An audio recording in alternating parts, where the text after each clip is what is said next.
네, 옛 미래통합당이 열린우리당 최강욱 의원을 고발할 당시에 그 고발장 초안이 검찰 출신의 정점식 의원이 당내에 전달했던 사실이 새롭게 나왔습니다. 네, 민주당이 검찰과 야당 간 내통이 드러났다며 맹공을 퍼붓고 있는 가운데 국민의힘은 당 차원의 진상규명에 나서겠다고 밝혔는데요.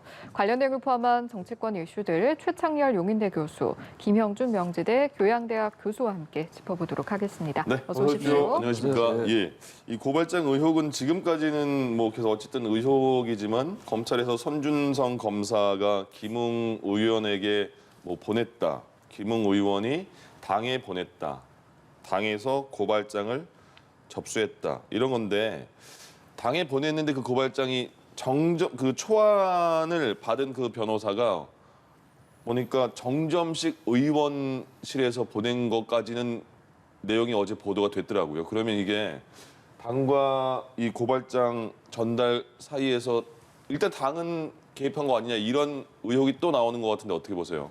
이제 손준성 보냄 이제 그 캡처가 문제가 되는 거 아니에요? 네. 그것도 밝혀지지 않고 있습니다. 뭐 그 자체도 뭐 조작이 가능하다고 얘기는 하는데 예.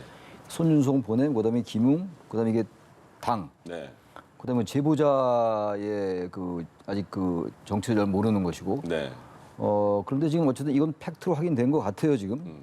정점식 의원이 당에다 전달했다. 예, 예. 그 초안을 초안을, 말이죠. 그런데 예. 그 초안의 내용이 8월에 네. 작년이죠. 지난해 8월에 실제 고발됐던 최강욱 의원에 대한 고발장과 거의 비슷하다는 예. 거잖아요. 그리고 지난해 4월 3일, 8일 두 번에 걸쳐서 이제 그 문건이 갔고 네. 텔레그램으로 그게 비슷하다는 얘기인데 그냥 여러 가지는 다 지금 의혹들이란 말이죠. 의혹들이고 밝혀진 게 아무것도 없다시피 한데 예. 단 김웅 의원의 그 해명이 대단히 애매하다라는 얘기는 다 하고 있는 거예요. 그렇죠. 제가 봐도 너무 애매하더라고요. 네. 그리고 김웅 의원의 그 해명이라는 게 아무리 맞춰보려고 그래도요. 2일날 발언한 것도 그 인터넷 매체와 또 통화한 거, 예. 녹취록 6일날 발언한 거, 그리고 김웅 의원이 기자회견한 거. 아무리 맞히려고 해도 맞힐 수가 없더라고요. 수미가 너무 안 맞아요. 머리와 이 끝이. 네. 그 제가 뭐 얘기가 좀 다른 얘기로 왔습니다만 그건 제가 볼 때 아무래도 김웅 의원이 수사에 대비하는 게 아닌가라는 느낌이 들더라고요. 뭐 저의 개인 판단입니다만 물론. 네. 어떤 그런 상황이니까 더욱더 이제 미궁에 빠지는 데다가 지금 이 사안이 좀 나온 거란 말이죠. 그렇다면 이게 지금 서로 이제 여야가 상대방이 정치 공작이다라고 막 얘기하고 있는 거 아니에요. 이 사안으로 볼 때는 이 국민의힘이 어떤 형태로든 간에 연루됐다라는 그런 정황상 예. 그런 가능성이 좀 있어 보이긴 해요. 아무리 국민의힘이 안 했다고 생각해도 그건 국민의힘 당이 조직적으로 개입한 건 물론 아니라 하더라도 네. 거기에 관련된 인사가 개입돼서 가능성이 높아지긴 하는 거죠. 왜냐하면 초안 자체가 너무 같으니까. 네. 실제 이제 고발된 거 작년 8월에 그 전에 그 정점식 의원이 전달했다라는 거. 예. 당무감사실에 전달했다는 거 아닙니까? 네. 그런 고발 내용이 너무 같기 때문에 국민의힘이 완전히 연루되지 않았다라고 말하기에는 이건 사실 좀 한계가 있지 않냐 그런 생각은 들어요. 그러니까요. 팩트로 볼 4월 때. 8일 날 받은 그 최강욱 의원에 대한 고발장이 8월에 실제 접수된 고발장 초안과 비교해 보니까 너무 비슷하다. 정점식 의원 측에서 또 나왔다라는 얘기까지 나오니까 국민의힘 그럼 당까지 어쨌든 거기에 관계 있는 거 아니냐는 의혹 하나. 그리고 또 하나는요. 김웅 의원도 그렇고 정점식 의원도 그렇고 그거를 보좌관이 받았다고 하는데 정점식 의원은 보좌관도 누구한테 받은 거는 모른다는 거예요. 김웅 의원도 누구한테 받았는지 모른다는 거고요. 어떻게 보이세요? 지금 이 의혹의 핵심적인 상황에 대해서 전혀 진전이 없다. 네. 지금 당에서 지금 얘기하시는 고발장과 관련된 게 지금 세 가지가 나왔잖아요. 네. 4월 달 또 예. 8월 달에 초안 그리고 최종적으로 고발한 이 세 가지 내용이 예. 흡사하기 때문에 이거는 바로 나름대로 관련이 있는 거 아니냐라고 아무리 얘기를 하더라도 자꾸만 본질에 대해서 우리가 조금 벗어난 것 같아요. 네. 핵심은 이겁니다. 검찰이 조직적으로 개입을 했느냐는 부분은 예. 손준성 검사가 김웅 의원이든 또는 다른 사람한테 이 문건, 고발장을 전달했느냐가 핵심이잖아요. 네. 지금 이 부분에 대한 거는 전혀 지금 진전이 없는데 다른 걸 가지고 얘기를 막 하고 있는 거란 말이에요. 팩트만 말씀을 드리겠습니다. 지금 제보자라고 하는 사람이 뭐 방송과 인터뷰에서 김웅한테 받았다. 그리고 당에다는 전달하지 않았다 그랬어요. 예. 그렇다고 한다면 당에서 지금 갖고 있는 초안은 어디서 만들었느냐. 그러면 여러 가지 추론이 가능하잖아요. 김웅 의원이 또 어떤 표현을 썼냐면 언론 인터뷰에서 최강욱 의원과 관련된 고발장은 내가 만들었다고 한 적이 있어요. 예, 맞습니다. 언론에서. 예, 예. 그러면 이거는 김웅 의원이 만들어서 참고 자료를 예를 들어서 정 의원한테 주고 그거를 법률지원단한테 준 건지 만약에 그렇다고 한다면은 당이 조직적으로 개입했다는 거가 성립이 되나요? 결국 문제는 손 검사가 어떤 형태든 간에 고발장을 만들고 누구에게 전달했고 그것이 윤석열 전 총장이나 어떤 관련 이 세 가지가 핵심인데 네. 지금 이 사건이 터진 지 일주일이 됐는데요. 손준성 검사와 관련돼서 업무용 인터넷 그리고 킥스 시스템에서의 판결문에 대한 거는 왜 대검은 발표를 안 하죠? 네. 이거는 제가 볼 때는 하루 이틀이면 딱 나올 때 이 부분에 대한 거를 먼저 소상하게 밝힌 다음에 거기에 조금이라도 손 검사가 개입한 정황이 있다라고 하면 그때 그 이후로 이게 다른 의원들에게 전달될 수 있는 가능성이 있다라고 우리가 추론해 볼 수 있는데 네. 가장 기본적인 것까지 밝히지 않은 상태에서 자꾸만 이거를 확정적으로 얘기하는 것은 문제가 있을 수가 있기 때문에 예. 제 말은 당연히 의혹을 제기할 수 있고 추론을 제기할 수 있지만 본질에 좀 접근했으면 좋겠다. 네. 지금이라도 빨리 그 대검이 왜 감찰 결과를 발표를 안 하죠? 나는 그게 오히려 그리고 또 그 대검이 어떤 권한으로 공익 제보자에 대해서 제보자를 공익신고자로 할 수 있나요? 그런 얘기가 또 충돌했잖아요. 예, 예. 이런 문제가 충돌이 되니까 길게 보고 또 어렵게 보지 말고 빨리 손 검사와 관계를 먼저 빨리 매듭을 짓고 그리고 나서 이게 뭐 여러 가지 우리가 얘기할 수 있는 의혹을 제기하는 게 맞는 거가 아닌가. 다만 당은 네. 이준석 대표가 뭐라고 얘기했냐면 보고받은 당무 감사를 해보니까 그 고발장과 관련된 걸 처음에는 받은 적이 없다고 얘기를 했어요. 네. 이 부분에 대해서는 책임질 건 책임을 져야 된다. 무슨 당무 감사를 했는지에 대해서 이 두 가지가 같이 함께 고려가 돼야 되지 않을까 생각을 좀 합니다. 국민의힘에서는 당 안에 공명선거 추진단 출범시키겠다. 그래서 진상조사에 들어가겠다. 이렇게 밝혔는데 민주당은 아니다. 당 자체가 감찰을 받아야 한다. 이런 입장이거든요. 너무 늦어요. 지금 국민의힘이 대처하는 게. 이 얘기가 지금 2일 날 나왔으니까 일주일이 넘었습니다. 지금. 아무것도 밝혀진 건 없는 상황이죠. 몇 가지의 뭐 팩트인지 아닌지 나오긴 합니다만 그것도 단정하기 어려운 얘기들인데 네. 그거에 비하면 국민의힘의 이 대처가 너무 사실 안이해 보인다라는 거예요. 공명선거 추진단도 말이 잘 안 맞는 것 같고 이 사안을 밝혀 나가는데 당적인 차원에서 당의 차원에서 예. 이거 공명선거 추진이다. 이건 약간 다르잖아요. 네. 이름을 정확하게 해야죠. 네이밍을. 의혹 규명위원회라든지 이렇게 예, 해야지 예. 공명선거 추진단 그러니까 이 사태를 사실 희석시키는 거 아니냐라는 그 여당의 비판이 일리가 있게 들린단 말이에요. 네. 공명선거 추진하고는 다른 거 아니겠어요? 물론 크게 볼 때야 선거가 자꾸만 이 왜곡되니까 이런 예. 의혹들로 뭐 그렇게 볼 수 있다 하더라도 이름을 공명선거 추진단이라고 하는 것도 좀 맞지 않는 것 같고. 그리고 당무감사를 한다는 것도 지금 우리 김 교수님 말씀처럼 당무감사를 한다고 얘기한 지가 꽤 오래됐는데 네. 물론 이제 한계가 있어요. 당 차원에서 수사로 가야 되는 거니까 결국 강제 수사가 아니면 안 되는 거란 말이에요. 아까 보도 보니까 공수처에서 김웅 의원 그 시를 압수수색했더라고요. 압수수색, 예. 그런 식으로 빨리빨리 해 나가야 되는 것이기 때문에 국내힘의 차원에서 이거를 규명해 나가는 건 한계가 있다 하더라도 네. 그런 걸 우리가 감안하더라도 너무 국민의힘의 이 대응이 너무 안이해 보이는 것이고 그리고 벌써 그동안에 당무감사 한 일주일 했던 거 워낙 뭐 이게 엄중한 사안이니까 예. 그거라도 국민에게 좀 알려야죠. 이러이러한 사안이 진행되고 있다라고. 그런 거 하지 않고 또 공명선거 추진단 발족시킨다고 얘기하니까 국민의 게다가 아까 정전휴 의원 얘기 좀 방금 나눴습니다만 네. 그건 사실 거의 팩트 아닙니까? 정전휴 의원이 얘기했던 것이고 전달했다고 얘기했잖아요. 정 의원이. 네. 그럼 그건 국민들이 보기에는 국민의힘이 조직적으로 개입하지 않았다 하더라도 국민의힘과 관련된 김웅 의원은 국민의힘 소속이고 제보자가 뭐 국민의힘인지 아닌지 뭐 그것도 설왕설래 하잖아요 지금. 예. 그렇다 하더라도 어쨌든 국민의힘 사이드에서 나오는 얘기들이잖아요. 그런 걸 국민들이 밝혀줘야죠. 처음에는 그건 전부 의혹투성이었지만 조금씩 이 얘기가 계속 나오면서 국민의힘에 좀 문제가 있는 거 아닌가라는 생각이 충분히 가능해요. 그러니까 이건 너무 지금 안이하게 대응하는 것 같다 국민의힘 그런 생각이 든다는 거죠. 처음에 당 차원에서도 뭐 이준석 대표가 아까 말씀하신 것처럼 당에 접수되거나 이첩된 기록이 존재하지 않는다 이렇게 말을 했지만 어쨌든 당 차원에서도 조금씩 뭔가 이렇게 알아봤을 텐데 정점식 의원의 초안이 처음 그 고발장 손준성 보냄 고발장과 비슷하다는 거는 당에서 먼저 알게 된 건 아니잖아요, 그죠? 당내 조사에서. 그런데 지금 참 답답한 게요. 예. 지금 우리 최 교수님 말씀하신 거에 동의하면서도 네. 이 문제를 풀 수 있는 게 국민의힘에서 풀 수 있을까요? 아, 예. 전 불가능하다고 봅니다. 지금 일주일이 지났는데 도대체 대한민국 검찰이 이 중요한 사항에 대해서 감사를 하고 감찰을 했다면 그 결과를 내놔야 되잖아요. 내놓지 않고 즐기고 있는 겁니까? 이걸 지금 이 엄중한 상황인데 그러고 나서 자꾸만 국민의힘 보로 내통했다 안 했다만 얘기를 하다 보면은 예. 저는 제가 볼 때는 설득력이 없고 두 번째는 이 문제의 핵심적인 사람이 결국은 제보자잖아요. 네. 이 제보자와 관련돼서 이 사람을 공익신고자로서 딱 방어막을 쳐놓는 게 맞는 건지에 대해서 이 공익 제보자만 관련돼서 정확하게 만약에 검찰이라든지 이런 쪽에서 수사 들어간다면 저는 쉽게 풀릴 수 있을 거라고 봐요. 네. 그런 부분들에 대해서 물론 이제 자기가 이제 뭐 핸드폰을 제출했다고 얘기를 하고 있지만 예. 이렇게 대권 과정 속에서 선거 폭로용으로 해가지고서 한 거를 공익자라고 얘기할 수 있나요? 그런 식으로 따지면 수없이 많은 걸 전부 다 공익이라고 그래가지고 특정한 후보에 대해서 폭로를 한다고 한다면 예. 이게 단순한 문제가 아니에요.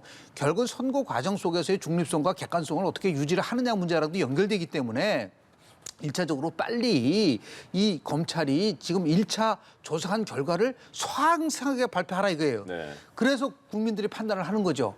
정말 인터넷에서 자기가 한 인터넷에서 문제가 있었는지 킥 시스템에 문제가 있었는지 예. 이게 있는지 없는지부터 확인점만 했으면 좋겠다. 제보자가 누군가조차를 법무부 장관이 확인조차 국회의원이 물어봤는데 안 해주잖아요. 이러다 보니까 자꾸만 이거 시간을 질질 끌면서 뭔가 흠집을 내려고 하는 것이 아니라는 의혹도 분명히 존재한다고 보는 거죠. 이건 다만 어떻게 생각하세요? 예, 말씀하시죠. 고발장이 3개가 있기 때문에 이게 내용이 비슷하다고 하는데 또 어떤 보도에 의하면 이 고발장이 초에 너무 허접하다 이거예요.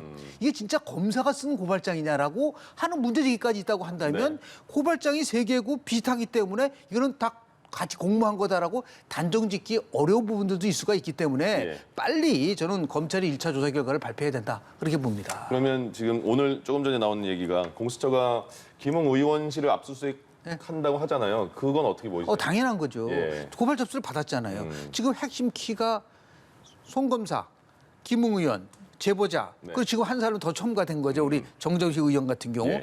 이 4명이 서로 만약에 조작됐다 연결됐다는 거잖아요.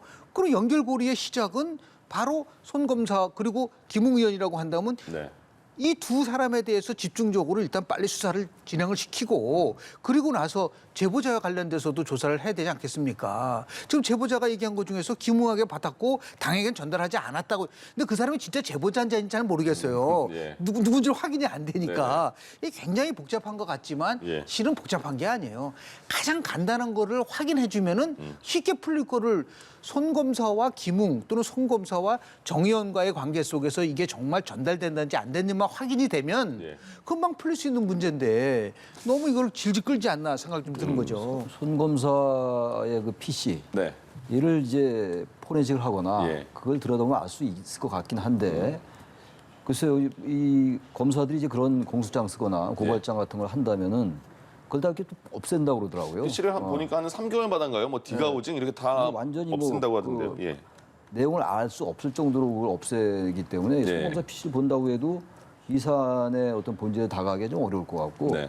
단 이제 판결문을 이제 봤다는 거 아니에요? 그럼 판결문에 로그온이 나온다고 로그온에 자국이 있으니까 흔적이 네. 있기 때문에 그것을 얘기하면은 그걸 보고 누가 그걸 열람했다라는 것을 알게 되면 예. 이건 그야말로 뭐 지금 여당이 주장하는 것처럼 야당이 검찰이 야당과 공모했다라는 게 나올 수도 있어요. 예. 근데 그건 지금 아직 얘기가 안 나오는 그러게 그건 진짜 부분이라. 금방 확인 가능할 텐데요. 근데 그걸 예. 왜 안 하지? 무슨 뭐 더 전문적인 뭐가 있는지 모르겠습니다만 이거 이제 개인정보 보호법 위반으로 될 수가 있는 거거든요. 네. 그거는 직권남용은 좀 다른 거란 말이에요. 예. 지금 아까 김웅 의원실 압수수색하는 건 당연한 건데 직권남용의 그 혐의 가지고 지금 압수수색한 거거든요. 그렇다면 이런 것들이 조금씩 이제 좁혀지긴 하는 것 같아요. 네. 근데 지금 일주일이 지났는데 너무 진전이 잘 안 보이는 거죠. 국민들이 볼 때는. 같은 얘기만 계속 반복되는 거 아니에요. 뭐 여의도에서 뭐 제보자가 뭐 다 알려진 것처럼 한다는데 그것도 아니라고 본인이 얘기를 했고 네. 또 다른 제보자라는 사람이 본인이 제보자라고 하는 사람이 또 방송과 인터뷰한 것도 보도가 됐어요. 예. 그러니까 이렇게 되면 이제 정말 이건 오리무중으로 가는 거예요. 안개 속으로 갈 수밖에 없는데 그러나 지금 몇 가지 사안을 과학적으로 입증해내는 방법밖에 없어요. 다 자기 주장이 다르니까. 네. 김웅 의원은 아무리 봐도 좀 너무 오락가락한 해명 때문에 다 인정하는 거 아니에요? 그래서 김웅 의원이 뭔가 알고 있다라는 그런 정황상 느낌은 드는데 그것도 본인 뭐 고발장을 자기가 안 썼다라고 얘기하고 네. 전달받았는데 기억이 전달받았는지 모르겠다라고 얘기해요. 그럼 또 손준성 검사에게 준성이라고 이름을 호칭을 부르면서 문자에 저장은 또 안 돼 있고. 너무 납득이 안 가잖아요. 그리고 전달을 고발장 받았는지 안 받았는지 모르겠으나 또 손준성 검사한테 문자 보냈다는 건 인정을 했잖아요. 잘 보필하라 윤 총장을. 예. 그건 또 어떻게 기억합니까? 그러니까 이런 여러 가지로 김웅 의원에게 뭔가 있을 것 같긴 한데 그거조차 이제 뭐 검찰 수사 결과로 나오는 수밖에 없는 것이고 네. 이렇게 되다 보니까 자꾸만 국민의힘이 뭔가 연관이 있구나라는 쪽으로 자꾸만 느낌이 가요.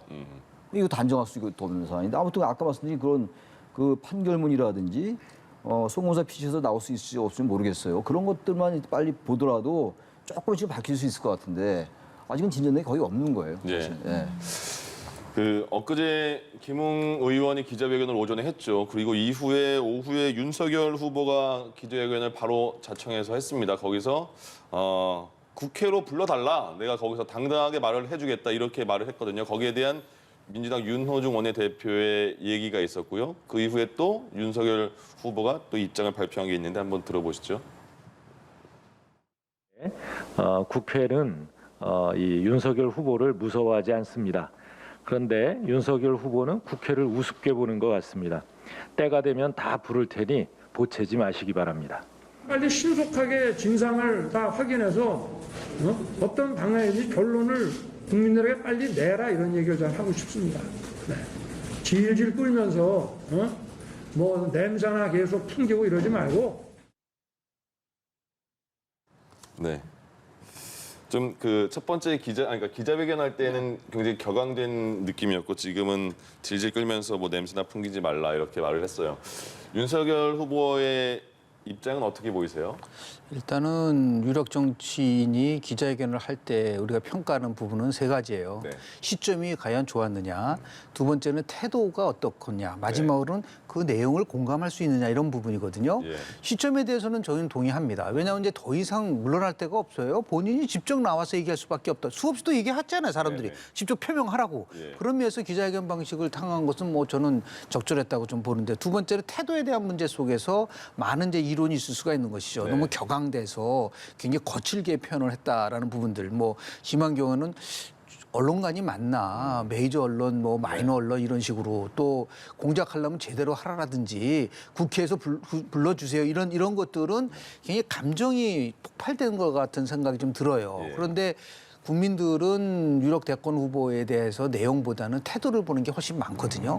그러니까 뭔가 좀 적절하게 적응을 해나가는 모습을 보여줬어야 했는데 그렇지 못했던 건 역으로 얘기하면 그만큼 굉장히 절박하다는 것을 보여주는 거고요. 네. 내용상으로 봤을 때는 뭐 새로운 게 나올 수가 없는 거죠. 왜냐하면 자기가 개입을 하지 않았다는데 뭐를 어떻게 얘기를 할 수가 있느냐. 그러니까 국회를 저는 무시했다는 게 아니라 국회에서 계속해서 이 문제를 제기를 하니까 네. 뭐 거꾸로 얘기하면 국정감사를 하든 국정조사를 하든 언제든지 자기가 임할 수 있다는 거로 지금 해석을 해주는 거 아니겠습니까? 그걸 언제 뭐 국회를 무시했다고 단정적으로 얘기할 수 있나요? 그런 면에서 봤을 때 국회도 이 문제와 관련돼서 어떻게 빨리 처리할 것이냐. 근데 국정조사, 국정감사하면 국정감사가 10월 1일부터 10월 25일까지 되는데 아니 그때까지 기다려야 되나요?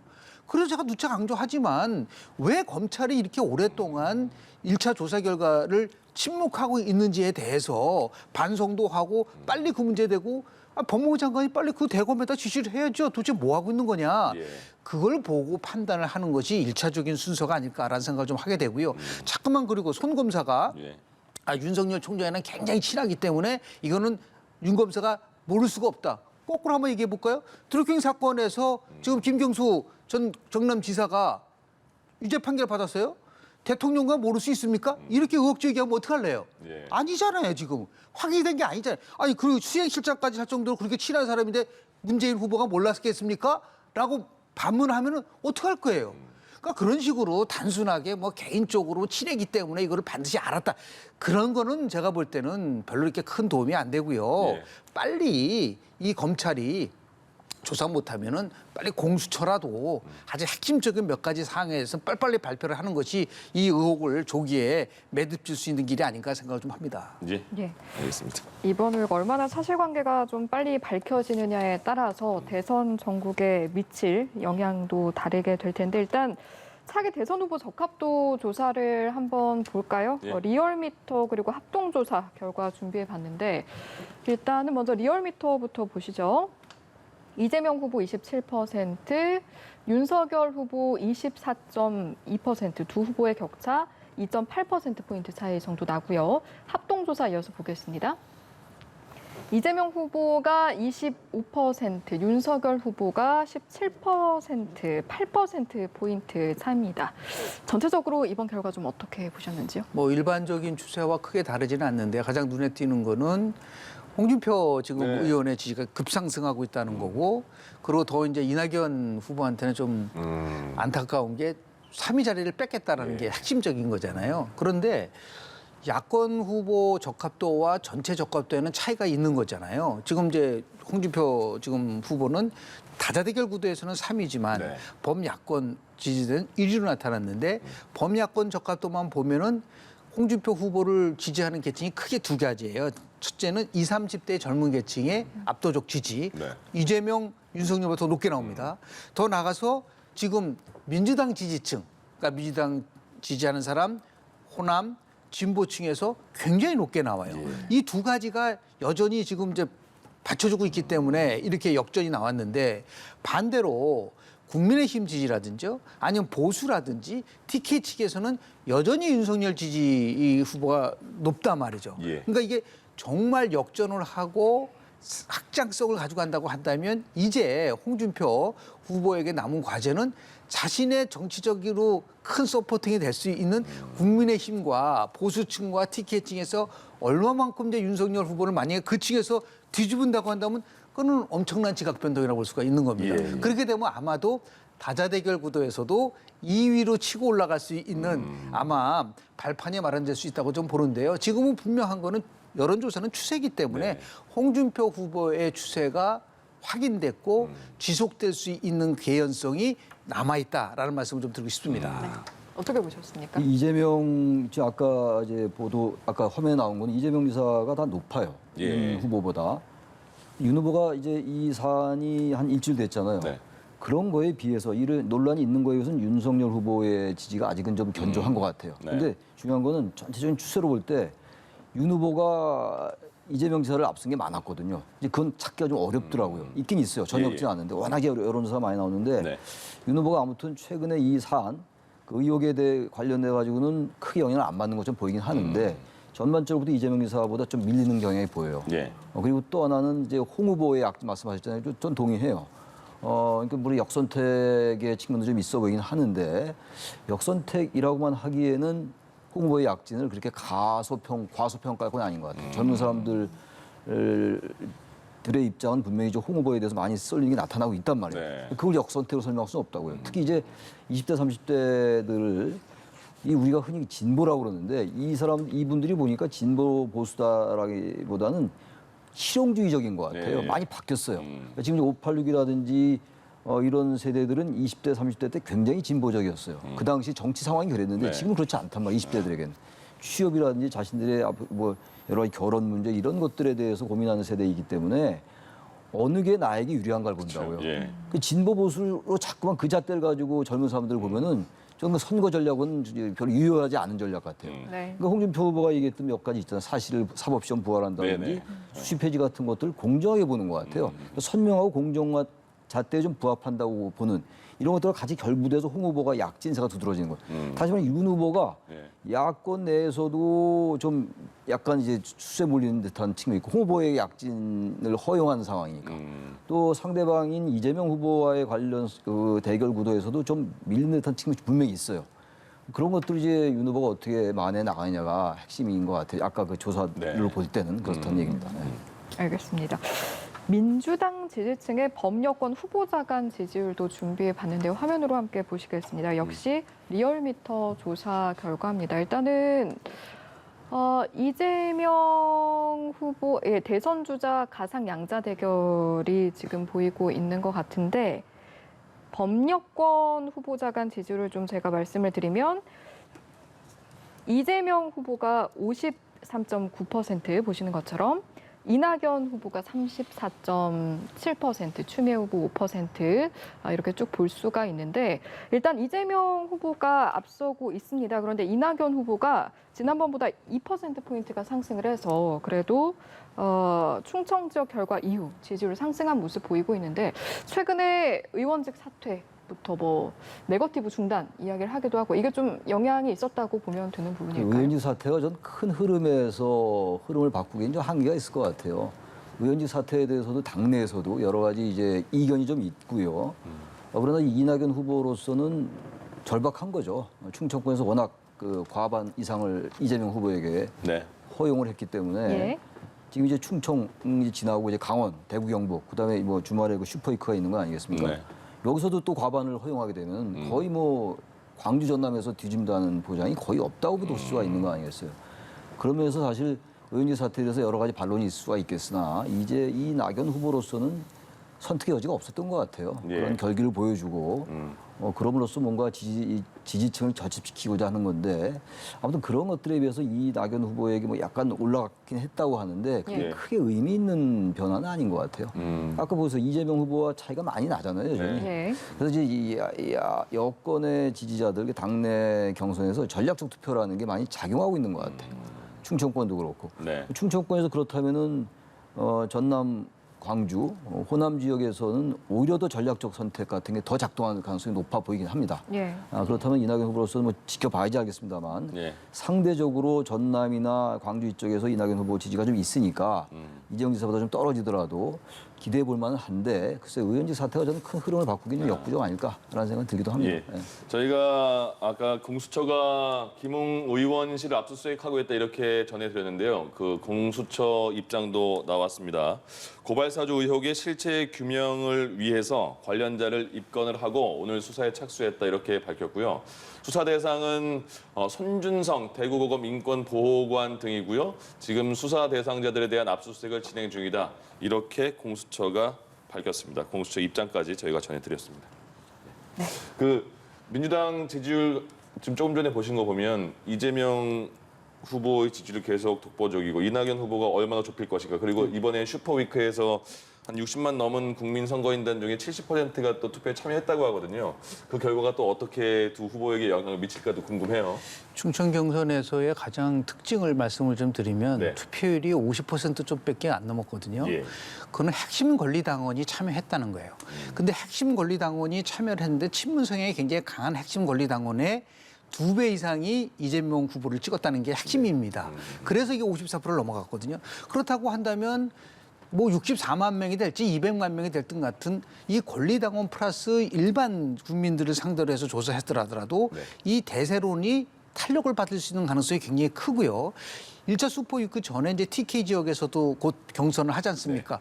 거기서도 만약에 이재명 후보가 뭐 또 안동이 고향이기 때문에 압도적으로 높게 나온다고 한다면 지금 70% 정도의 선거인단 투표가 높아진 거는 선거인단을 모집하는 분들이 다 후보자들의 직접적으로 연락을 해서 다 한 거예요. 저도 뭐 수없이 받았습니다. 선거인단에 개입해 참여해달라고. 네. 그러니까 이거는 어떠한 뭐 그 쉽게 후보자 지지에 대한 것보다도 지지자들의 많은 부분 속에서 격려, 동료 이런 거를 했기 때문에 예. 이게 투표율이 높아졌다고 해서 어느 한쪽이 일방적으로 강하다라고 볼 수는 없는 건데 여하튼 간에 대한민국 선거에서는 2등하는 사람이 추격해서 올라가는 언더독 효과보다는 1등이 계속해서 우세하게 되는 맨데건 이펙트가 강하다는 게 지금까지의 통설이라고 한다면 아마도 1차 선거인단 투표지 결과를 봐야 되겠지만 거기서도 충도 경선과 비슷한 식으로 나오면은 그 다음에 벌어지는 호남 경선도 굉장히 이낙연 후보한테는 어려울 수밖에 없지 않느냐. 그리고 또 하나는 이낙연 지금 후보가 후보직 사퇴한 거하고 도대체 원팀하고 무슨 관련이 있는 거죠? 아니 후보직을 사퇴하면 원팀이 안 되고 나는 그것도 좀 이해가 안 가고 또 하나는 이낙연 후보가 사퇴를 하면서 민주당의 가치와 민주주의 가치를 지키기 위해서 사퇴를 그것도 저는 실제로 보면은 잘 이렇게 납득하기가 어려워요. 네. 그래서 그러나 분명한 것은 이제 승부수를 걸었고 예. 이게 얼마만큼 호남의 유권자들에게 통할 것인가가 중요한 관전 포인트라고 볼 수 있습니다. 네, 알겠습니다. 이렇게 대선 이야기까지 짚어봤습니다. 지금까지 최창렬 용인대 교수, 김영준 명지대 교양대학 교수와 이 시간 함께했습니다. 고맙습니다. 고맙습니다. 네.